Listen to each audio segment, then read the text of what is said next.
Good morning to you. It's Monday, March 24th at 10:55 a.m. I promise, number one, I promise to clink the ice at least once before Purdue's Friday game. I'll probably do this a couple times just because, like last year when Purdue got rolling in the NCAA tournament, I just had more thoughts. There was more coverage, more things to react to. So I wanted to bring some of my thoughts on Purdue versus Houston. Quick programming note, important programming note. Tonight, 9 o'clock-ish, probably if you're betting, 9:10, 9:15, Purdue will play, or Purdue, I and Jay Money will come to you with a handsome hour. So, but until then, you can, I guess I can get you past. If you're anything like me, this Sweet 16 couple days is just a special. It's a special break, right? I don't know a ton about the third weekend or the break between the second and the third weekend just hasn't happened.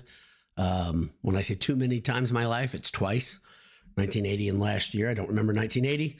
Last year I remember, and I savored it. But this week is something we as Purdue fans are a little bit more familiar with. And I just love this week. I love the coverage that my favorite team gets. I love the fact that there's time to let it marinate, that your team, my team, has just done something kind of special. They've gotten through the first two games of the NCAA tournament. But I just love it. I love it. And that's part of the reason I get kind of amped up. But I'm going to dig into what I want to talk about here in a second. It's going to be a quick cast, hopefully, because my daughter, I got to get her someplace. But before I do it, thanks to Home Field Apparel. Head over to homefieldapparel.com. Get a t-shirt, sweatshirt, hat.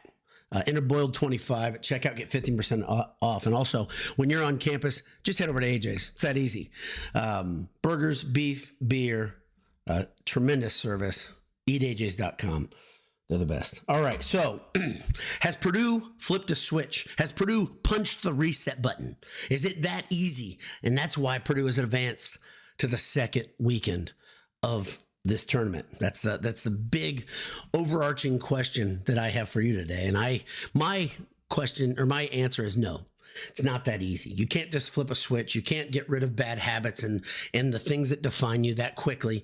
You don't just do that because you're like, all right, it's time, bright lights, you turn it on. I don't believe that. Okay. I believe a couple things. There's a couple factors. Number one, Purdue's effort was tremendous in their first two games of the tournament. I will say that. That's an absolute positive. And when you talk to the players, when you listen to the comments in the pressers, you had Fletch saying, we were just being confident in who we are. And Colvin said, always being ready, always being prepared. If it's your turn to step up and makes a big difference. He talked about that, and that's why he played well, in spite of his many turnovers in the last game. Colvin first said they set a tone early in both games that really, really mattered. Let's see. Colvin continued, said playing with a lead and keeping the lead was really, really important. Coaches focused on it, then they executed.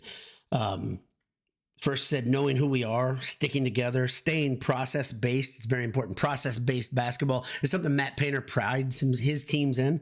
CJ Cox said treating all opponents equally set the tone for them. So it didn't matter who they were going to play. They were going to play them with the same intensity. And they came out versus two teams, two mid-majors, and handled their business. Did they switch into postseason gear and now it's a rocket? I don't believe that. I do believe they are playing better and more consistently, and the effort is incredibly high right now. I think that comes a lot from the core leadership, TKR, Fletch, Smith. Of course, they've been down this road many times. They've felt the sting of when you don't do it. And now they've multiple times felt the positives of when you do it. But let's not discount too much that the competition level was lower. Granted, when you look at those McNeese State highlights, and the Purdue creatives put out a quick video like they always do, showing some of the up-close footage, it's hand-to-hand combat in those games. And McNeese is a team that, man, they threw a lot of switches at Purdue. There's a great analysis and a great breakdown of what Purdue did well in that game on Twitter, and I retweeted it. It's awesome. If you can go down our feed a little bit, you'll find it. I cannot remember the guy's name, but incredible analysis. And one thing he talked about was how well the team executed the plan. If you listen to Painter's post-game comments, he talked about every time we get the ball, we'd take a breath, look up, because McNeese was going to throw waves of players and bodies at you, and you can't overreact to the way they do things, because they try to disguise some things by doing others. So Paint and company had a plan, and then the players executed the plan perfectly, and it worked out really, really well. Well, now you go from, let's say it's a level, McNeese State's a good team, but let's say they're a level 5 or 6 in defensive intensity, and you go to 10. You go to one of the best defensive teams in America, no doubt about it, with Houston this week. Team is 32-4. They are a very solid offense, number 10 offense in offensive efficiency in America. And they are truly great defense, number 1 in America in defensive efficiency. But how do they do it? They extend their defense out. They attack the ball. They have 5 guys, and they're pretty small. They're not the tallest team. They're really not the burliest team either. Sharp is a big, strong guy, but he's not the tallest, big, strong guy. He's 6 foot something. But they have a lot of guys. I can look at his specific height. But they have a lot of guys out there that are uber athletic, extremely quick, water bug quick, very active hands. They're always in the right position. They will stop ball. They will kill you in the passing lanes, and they'll make you pay when you make a mistake. There's no doubt about it. Couple other notes about Houston. Let's see. The strength of the schedule isn't tremendously high. It's 27, so high-ish or middle. I wouldn't say middle. That's high-ish. Top 30 is not bad. They play in a great conference, no doubt. The Big 12 is a great conference. But Purdue's strength of the schedule is a little higher. They have some common opponents. Purdue and Houston both played. Bama, Auburn, Toledo, and Texas A&M, Corpus Christi. Just like Purdue, they handled their business versus Texas A&M, Corpus Christi. Just like Purdue, they handled it versus Toledo. They played Toledo a little bit better than Purdue, if you remember correctly. Purdue won by 19, but it was kind of like a ho-hum 19. It was during Christmas break. It was a game that it was a win, but Purdue didn't play great. So I'd say Houston played better there. Houston lost to Bama in overtime, 85-80. And they lost to Auburn in a close one, 74-69, which Purdue really didn't compete with Auburn. If we're going to be real honest, Auburn just controlled Purdue. Auburn is analogous to Houston in their defensive intensity. Auburn is analogous to Houston in their athleticism. But Auburn is bigger and stronger. I've thought they're the best team, the most gifted team all season long. I picked them to win my national championship, and they're not playing good basketball. The difference is Houston, their quickness, their intensity, their focus on the details. They're also a pretty solid rebounding team too. They attack the glass. But even with their height discrepancy, think about the way Braden Smith goes after balls, and you've got 5 guys on the court doing that. Not the biggest guys, but they are very opportunistic, and they understand angles, and they go get the ball. Okay. But competing with Auburn the way they did early in the season, when Purdue just got lambasted by that version of Auburn, that really great version of Auburn, says a lot to me about that team. Houston's very good. Let's see. They're athletic all over the court. Their defense creates offense. They do it with a lot of speed. When they get on offense, a lot of guys can score from a lot of different places. They can drive on you. Cryer is incredible, can score any place. One of the best players in the nation. I liked watching Tugler in the film that I looked at. He's a power forward. He gets the ball up high. Uzan can push it. Of course, Sharp plays a physical brand of offense in the guard spot. When I look at these guys statistically, when I look at this roster, you've got 11 guys that play, and you've got what? 1, 2, 3, 4, 5, 6, 7, 8 guys, 8 or 9, but interchangeable type parts guys. They've got a lot of the things that the old Ohio State teams would do the last few years, but they do it better, right? They can swap in these parts in and out. They're really, really good at it, and they're much higher level than Ohio State was in their best version of Holtman's teams a couple of years ago. Or they're comparable. They're comparable to the old Ohio State teams with really kind of, I guess, with Mata, but minus a 7-footer. Tallest guy on their roster is what, 6'8", 6'9", I believe. I'll tell you in a second. They have a 6'11" guy on the roster. He has no stats, so I don't know if he's a redshirt or what the deal is. I'm not a guy who's watched a lot of Houston. I'm not going to claim I am. but their tallest guy that plays significant amount is 6'8". But then they've got 6'7", 6'7", 6'5", 6'4", 6'4", 6'3", 6'1". Yeah, so they're a team that has interchangeable parts. But make no bones about it, this team is going to test everything Purdue does well. And the things that I said were a problem with Purdue early in the season, they've got it. They're gonna pressure the hell out of Smith. They're gonna get after Lawyer and try to just completely wipe him clean, eliminate him. So Purdue's gonna have to run action to be a great even out the situation. Easy for me to say. Really good team. So at first blush, what I'm going to tell you right now is this is going to be. Is it going to be No, it's not going to be the biggest test. If Purdue can get past them, I think they have more difficult games ahead. It would take Purdue's best game of the season to win this game. I will say that. And you can go through and argue which game of the season is Purdue's best. But what it really takes is Purdue playing with 40 minutes of intensity, which they haven't done very much, especially in the second half of the season. Even versus McNeese State, they let their foot off the gas. No doubt about it. In that game, I'd say Purdue probably had 25, 30 minutes of really good basketball, right? That's not going to cut out versus Houston. And the other thing, if they do like what they did early in the season where they lapse like they did, Marquette is a team that I say, that's another team. The best version of Marquette is a lot like Houston, the very best. The best in December. That Marquette team, they wanted all of Purdue at home, right? Remember that intensity? Remember their guards getting after Purdue's guards and Purdue struggling to get in any rhythm, okay? Purdue is a little bit better of a statistical offense than Houston, but make no bones about it. When Purdue's played really good teams, they've looked lost. Penn State is another team. When they use their guards to attack in, they really got the best of Purdue. They played their best game of the season versus Purdue in Happy Valley, and Purdue had no answer. So think of that, but higher level. Okay, so I'm going to get your comments real quick, and I've got to get out of here. It's that quick. It's that easy today. So is there a reset button? No. Has there been a switch been flipped off? No.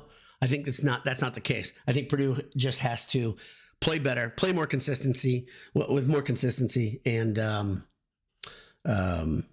they got to stick together. They got to communicate. They can't let, here's the deal. Here's the other thing. Getting the lead, getting out to the lead, and keeping that lead the entire game, I think is going to be nearly impossible versus Houston. So the next thing, you're going to test the consistent effort, and then you're going to test Purdue's will. Purdue's will is going to be tested very much. Purdue's toughness mentally is going to be tested. And that's a big deal because this team, during the tail end of the season, our Boilermakers would fall apart when pressed. I'm not physically pressed, but when they were mentally pressed, they could not keep it together. And that's a big danger coming up versus Houston. The Boiler Bugle is here. We've been talking, DMing side on the side, I believe. It's the same guy. Says, my 10 a.m. meeting ended on time. Exactly. I planned that out for you, and I'm glad it all worked out. Kevin in Albuquerque says, good morning, B-Dowd. How are you? Motor City Boiler says, good morning. Can't wait for a 2/3 handsome hour. Yeah, it's gonna be magical, although we will be down a man. Like you said, Jay and I will do our best to entertain and enlighten.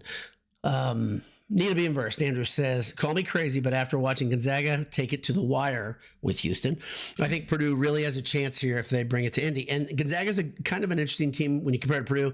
A lot like Kansas, they play a more typical offense, right? They play with a big man. They play back to the basket. In fact, Gonzaga uses big man a lot. So yeah, I think that's a good point. Gonzaga played a really good game, and they still fell short though. So I think a lot of Purdue fans are looking for Purdue to really compete and hoping for a close game with 10 minutes left, 7 minutes left. I would say get it closer. Let's get it down to 5 minutes, and then we can say, okay, now something good can happen. But the way Purdue collapsed in the closing minutes of games in the last 10 has me taking pause on the whole situation. So that's my opinion. Nate Hartman says, a quick cast during my prep period. What a pleasant surprise. I do it for you guys. The schedule is all about you. It's really, I wish I could tell you that, Nate. Sadly, my quick cast, as you guys have figured out, really, it's where they're wedged in my schedule. If I have something in the morning I have to do, and then I think of this, I write really, really organized notes. And then I go from there. And usually it's 3 points. That's enough to get a quick cast going, but today I've got 15 or 20 points, but I'm glad it works out. I love hearing that. Zach Welch says, can't wait to watch Foley. Love a good quick cast. Houston is going to be tough, but playing our best game, we can beat anyone, limit turnovers, rebounds, and play team defense. That turnover point's a huge one. Purdue obviously has a bad taste in their mouth from what they did versus McNeese State, turning over so many times, so they got to get rid of that. Nate comes back and says, Houston looked mortal at the end of the second round game. Purdue can win, but we'll have to play very well and make shots. I'm telling you, this team... I mean, like I'll make them into David, and Purdue into David, and make Houston into Goliath. This team's really good. Remember, they've been in top 3 the entire season. They have a 13-game winning streak early on, and they're in their second 13-game winning streak right now. It was number 13 win versus Gonzaga. The last few years, they lost in the Sweet 16. So I'm sure they're aware of that, and they're going to be dialed in, and they know that Purdue has a decent recent NCAA tournament history. Kelvin Sampson's a great coach. He's a Hall of Fame coach. He's one of the best in America. And IU fans are revising history about him all the time, which is entertaining to watch. Great coach, though, no doubt. And he prepares his team's really well. Let's go down a little bit. Typovich says, still heartbroken that Anthony Leal didn't get a chance to play in the NCAA's first senior season. Yeah, we're all sad about that. You can send notes, cards, and candy, make him feel better. Jay Westfall says LJ Cryer on Houston was a Purdue recruit. I do remember that, out of my town, Katy, Texas. We signed Jaden instead. Told LJ I was rooting for him, except for when he plays Purdue. He's great. And if you don't watch a lot of Houston, just go look at LJ Cryer highlights, and you're gonna be like, oh crap. I mean, super quick release from 3. Offensively at times, he looks like a better version of Sears from Alabama. I know they've got, he doesn't play point, but I mean, he's deadly. He can drive, and I love the way he gets the ball out of his hands. Jim Garfinkel says, morning, Dowd. Houston values the ball. They just don't turn it over much. And when they get in that, they are really comfortable in close game situations and just putting teams away. So good point. Purdue has to be 100% focused on defense and watch 3-point line. The shoot greater than 40%. Okay, gotcha. Sorry. The line change got me. Purdue has to guard everything. The big thing is, can Purdue exploit the size differential? Obviously, they don't have it like they did last year. And so really, you're going almost toe-to-toe unless Caleb First is playing really, really well. Because Purdue has twin mini towers, and Berg has been playing more. So maybe Berg can give a couple. If Berg can give 4 to 7 really good minutes, that's a good sign for Purdue.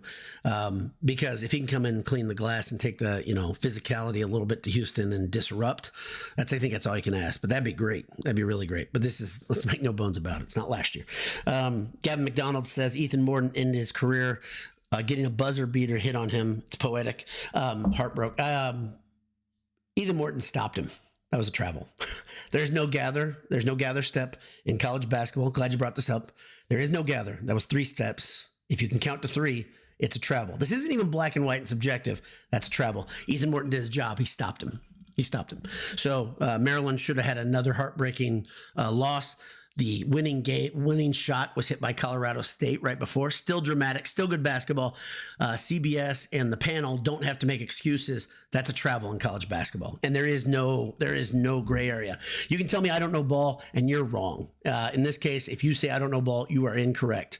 I know the rules, and if you're saying I don't, because I've actually gotten discussions about this, a long one last night. I'm still kind of tight about it, but there's